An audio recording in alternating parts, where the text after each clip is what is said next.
Today on Listen Up, it's Easter. The eggs have been decorated and hidden, but we're on the hunt for something more, going beyond the traditions for the reason of the holiday. That's next.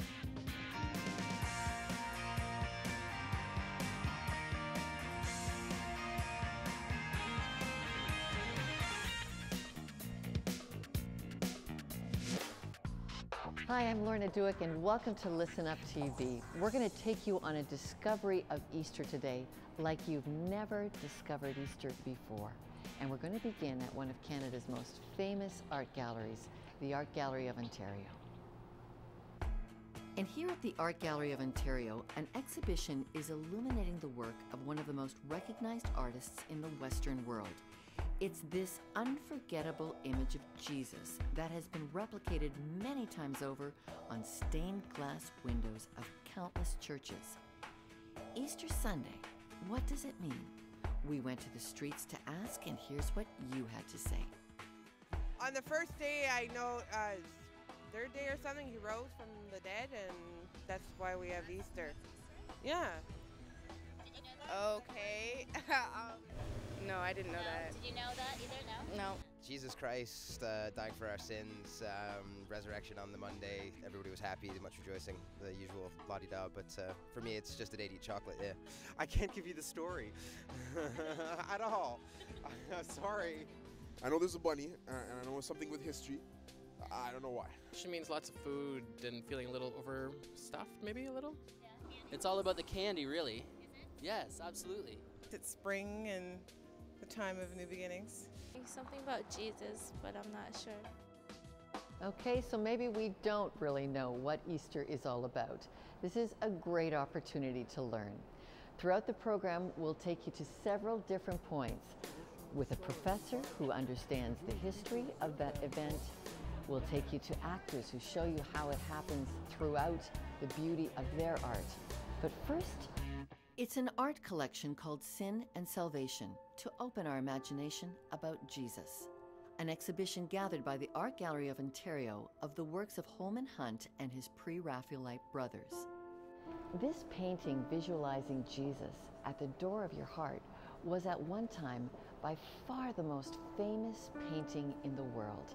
And we caught up with the art director, Dr. Catherine Loughnane, to discuss it. This vision of Christ was not one of a kind of triumphant Christ, but of a man carrying a lantern in a darkened orchard at night, knocking on the door of an old wooden shed covered with brambles.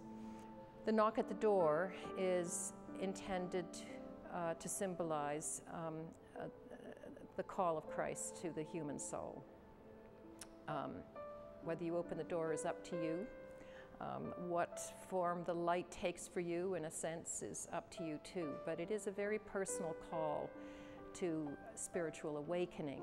Holman Hunt used his medium to explore faith, social, and political issues in a time of cultural upheaval. It was a day of tremendous spiritual angst. I don't think any of us can imagine what it was like in the 1840s. The world of ideas was being turned upside down as new scientific evidence emerged. Atheism and agnosticism were on the rise.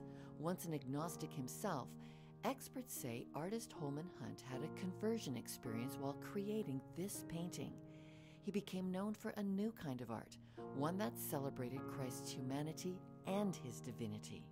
Well, his preoccupation was, I think, more than anything else, certainly in the secular works, with ethical dilemmas. We're all placed in them all the time.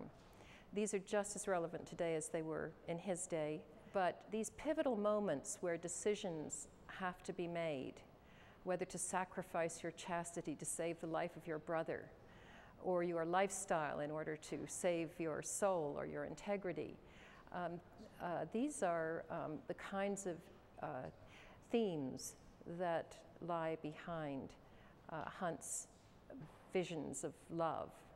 And he saw the Christ as an inviting figure into those dilemmas, did he not? Love of man and love of God were to him